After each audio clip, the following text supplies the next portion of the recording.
Do you have adult-child estrangement that ever makes you feel really alone in the world, have a low day with that?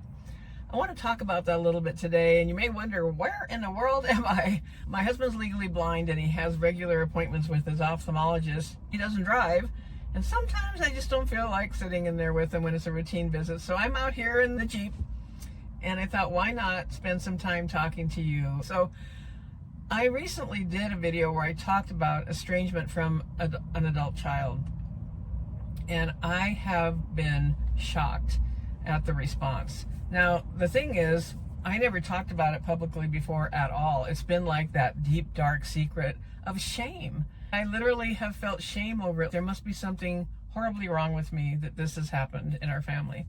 And I've come to realize that it's more like an epidemic that's happening right now of estrangement, of blocking, of enforced silence from adult children, from no contact, that this has become a thing, no contact. And so I spoke of it just briefly in one of my videos recently, deciding I was just going to open up a little more about some of the other aspects of life, even though I talk about marketing and mindset and ChatGPT and all of those things that I've been doing online, a lot of it for 21 years, not the ChatGPT part, that's more recent. But I realized that for me to keep going at 75 and wanting to continue to be relevant and pertinent online and actually make a difference for someone, even one person at a time, that I was going to shift how I was doing things. And that meant spending time on YouTube, which I've been fiddling with for 7 or 8 years, but now I'm getting more serious about the intention behind it, which is to share more aspects of what we're going through as we age, all of us. And so I tend to be speaking to an audience that's over 50, 60, 70, and beyond. But let's talk about the estrangement thing for a minute, because I got so many private messages, emails, texts, reaching out and saying, me too, I have the same thing happening. And I was shocked at others that I never would have suspected this was an issue for them as well. Even the heaviness for some of multiples in their adult children, and sharing with me, trusting and sharing their heart with me. And at first, I just want to say how much I appreciate that and how I honor that confidentiality as well, as far as specifics. And I'm going to honor the confidentiality to a certain point in my own family, because I have no desire to throw anyone under the bus or hurt anyone. I truly hope my adult child is happier if this is making them happy. But it's very difficult when it comes to the grandchildren, and there just can be low days with it.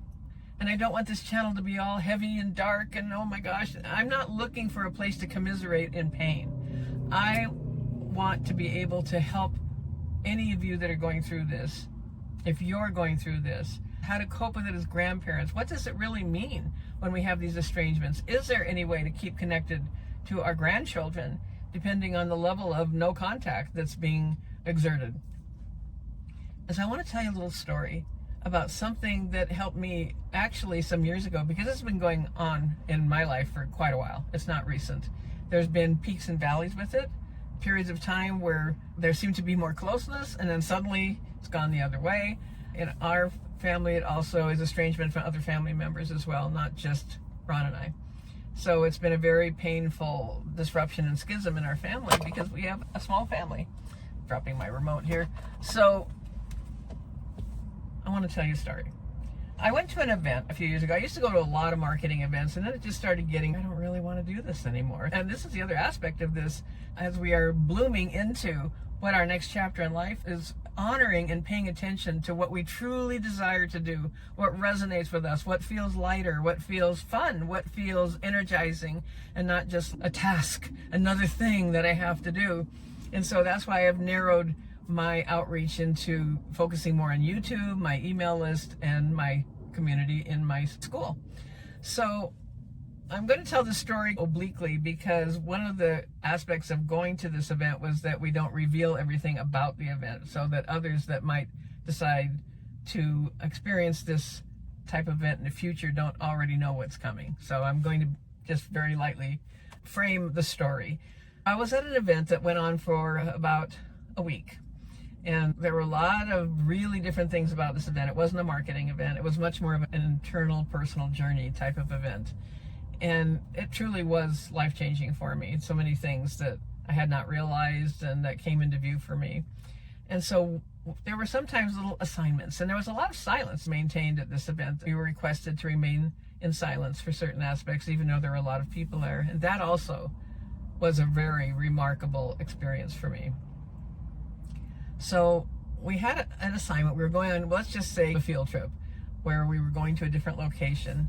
And one of the things about that, as we were getting ready to go to the different location, it was suggested that at some point during our time together that we might consider doing something surprising for someone else, kind of a gift in the sense of a comment, a note, something like that, that was left in some way mysteriously and secretly, so the recipient would not know who the giver was, and that we weren't doing it to get attention as the giver or glory as the giver or anything, but more about that person, anything that we noticed about them or valued about them or appreciated about them, and had to be delivered in a way that was undetected how it had been delivered. You would just discover it at some point.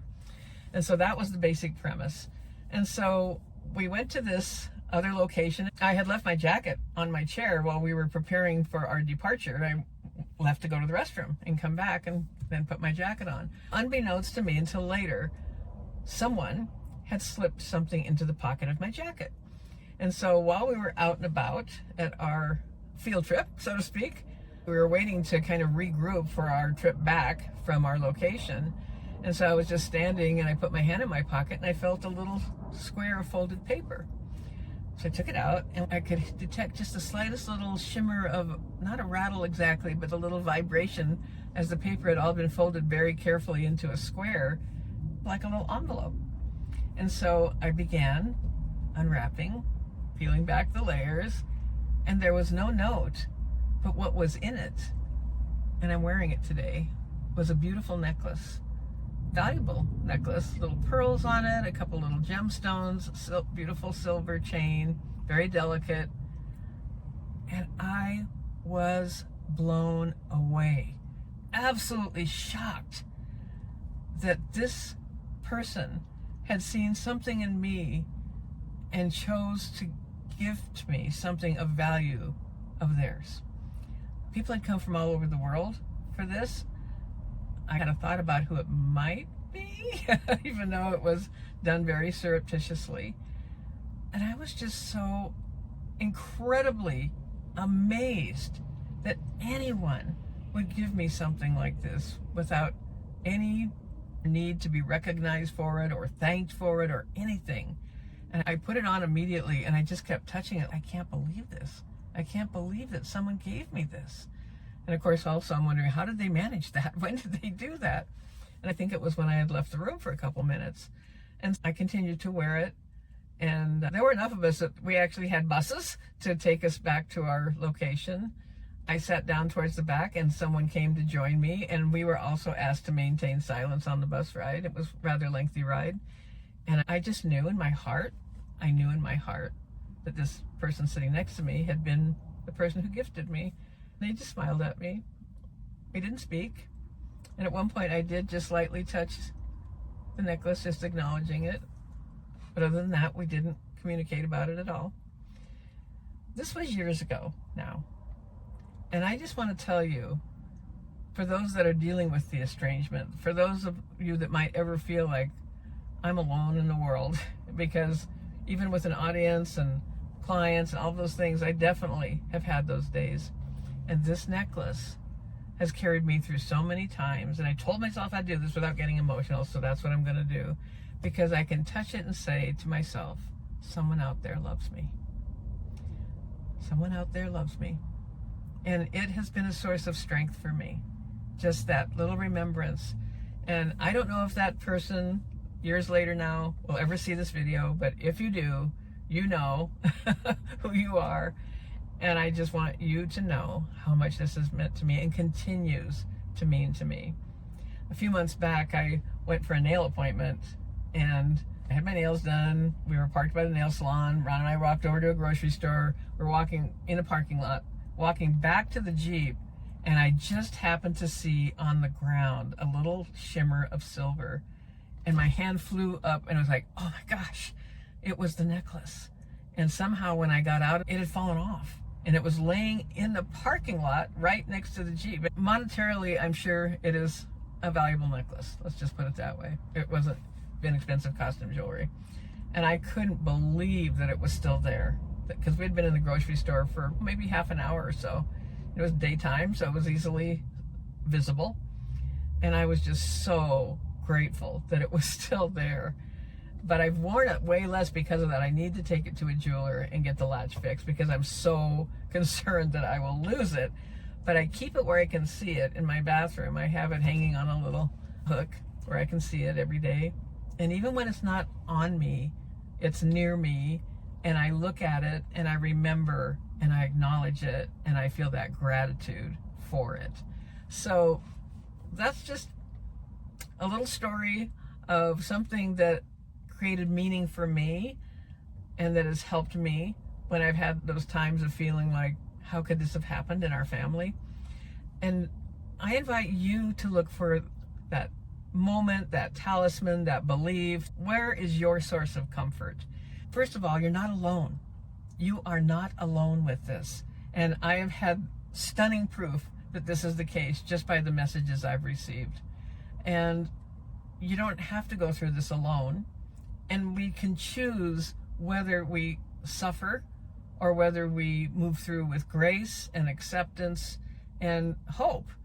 Several people have said to me how they pray for their family member, that they pray for healing. And I feel the very same way. I do the very same thing because I know it will take a power way beyond me to heal this, and that there's something happening for that individual that I love and will always love. But I am making peace with perhaps not having my life because they have chosen that. And I truly want them to be happy. And I pray that they are. The toughest thing is the grandkids. That's probably a topic for another day. Can you stay connected? How do you stay connected? And someday, I think of videos like this as maybe a message in a bottle, especially with kids and young people being so internet savvy and social media savvy, that it's possible that they will find you that way, that they will come back to you in some way as they get older. There's so many layers and nuances to this. I think there's way too much going on in social media. There's almost like influencer psychologists that are really promoting this kind of no contact aspect in a way that I think doesn't allow room for healing. It doesn't allow room for adjusting or setting new boundaries or whatever it might take in your own family or your own community of people where this might be happening. And the irony here is that some of us had to separate out from our families because of really heavy duty aspects of abuse. No matter how hard we tried to work it through, to be able to have honest conversations about it, to get help with it, it simply was not accepted or acknowledged or understood or appreciated in any way, shape, or form. And I myself did grow up in a situation like that. The checklist of here's the things that could be happening in a really dysfunctional family. Well, tick, tick, tick, tick, tick, just tick them all off.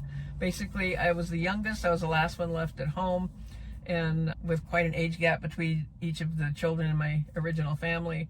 And it did reach a point where I had to choose a different path.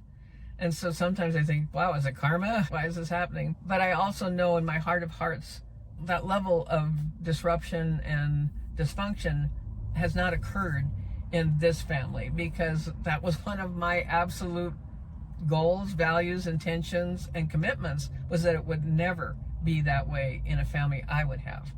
And my highest priority, my highest value has always been to have a family, a loving family. That doesn't mean there's not legitimate issues for my adult child. Some of them I'm aware of. There's probably more I'm not. And I've tried to make myself available for healing together with whatever that is. But again, we have to work with what we have to work with. And acceptance and finding joy and finding happiness no matter what. Our time on earth is finite, okay? So as opposed to lifelong suffering and grieving, yes, those times are going to come up.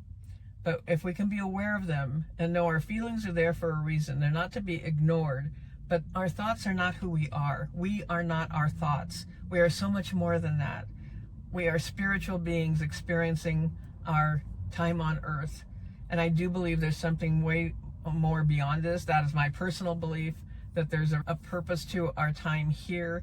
And perhaps my purpose is to understand that I reach people in a different way, that I can bring comfort and love and care in a different way now at this point of my life. And so if any of the things I'm doing here on this channel are helpful to you, even one person, and even if you don't comment, if you just send that energy out, I believe I will feel that. I've had a lot of really deeply spiritual experiences in my life that were not explainable by rational scientific means or anything like that. And I do believe that there is a connecting point between all of us, an energetic point, another dimensional aspect of who we are and the divinity of our existence and our reason for being here in the first place. And I can't explain it all. I just have that sense, and I'm going to trust that and continue to work towards love, towards understanding, towards forgiveness. So many different things, just blessing those that might be estranged from you, sending that blessing, sending the love, and doing your very best as a human with the frailties we all have to experience it more from a place of love and releasing rather than anger and judgment and regret. I don't know if this is helpful to anyone today, but if it is, if you'd give me a comment, if you want to reach out privately, that's okay too. Because the thing is, we're not done yet. There's much more for us to do.